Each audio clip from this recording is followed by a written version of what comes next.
दोस्तों ट्रेडिंग में गलत जगह पे स्टॉप लॉस और गलत जगह पे टारगेट लगाने की वजह से ट्रेडर्स अपना बहुत ज्यादा नुकसान करते हैं। Welcome to day 19 of learn trading in shorts, जिसमें आज हम बात करेंगे कि स्टॉप लॉस एंड टारगेट लगाने का सही तरीका होता क्या है। तो देखिए, मान लीजिए आप यहाँ पर अपना बाय करने का ट्रेड लेना चाहते हैं। अब आपको दिखाई देता है कि भाई इसी लेवल के पास आने के बाद तो प्राइस वापस से उठी थी, तो आप क्या करते हैं, आप एग्जैक्टली यहीं पर अपना स्टॉप लॉस लगा देते हैं, क्योंकि आपको पता है कि प्राइस इसी लेवल से आके उठी थी, तो यहाँ पर तो मेरा स्टॉप लॉस होना ही चाहिए, इससे ज्यादा लगाने की क्या जरूरत है। और रही बात टारगेट की, तो आप अपने हिसाब से कोई भी टारगेट सेट कर लेते हो।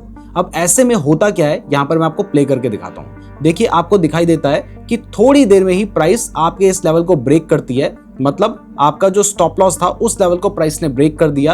और उसके बाद अब देखिए इसके बाद हुआ क्या, प्राइस ने आपके स्टॉप लॉस पे आई, आप लोगों का नुकसान करवाया, और उसके बाद आप देख सकते हैं कि प्राइस आराम से एक अच्छे खासे लेवल के पास चली गई है, बट आपका टारगेट अभी भी अचीव नहीं हो पाया, या फिर कुछ केसेस में हो भी जाता है। लेकिन यहां पर आप देखेंगे कि आपका टारगेट अचीव होने से थोड़ा सा पहले से ही प्राइस रिवर्स कर गई, यानी आपने जो सोचा था वो बिल्कुल सही था, लेकिन आपका स्टॉप लॉस और टारगेट गलत था, इस वजह से आप पैसे नहीं कमा पाए। तो अब इस जगह पे आप सही स्टॉप लॉस एंड सही टारगेट कैसे लगा सकते हैं, तो इसके लिए हमेशा ध्यान रखिए कि प्राइस पहले जिस लेवल तक गई है, यानी प्राइस पहले इस लेवल तक गई थी, तो आपको थोड़ा सा इससे नीचे तक का एरिया एज अ मार्जिन लेके चलना पड़ेगा, यानी आपको यहां तक का अपना स्टॉप लॉस रखना पड़ेगा। और रही बात टारगेट की, तो आपको सबसे पहले जो स्विंग हाई नजर आता है ना, आपको वहां तक का टारगेट लेके चलना होगा। जैसे आपको ये स्विंग हाई नजर आ रहा है, तो आप यहां तक का टारगेट लेकर चल सकते हैं। इसके बाद ये स्विंग हाई नजर आ रहा है, तो आप यहां तक का भी टारगेट लेकर चल सकते हैं, लेकिन आपको थोड़ा सा मार्जिन वहां पे भी छोड़ना होगा।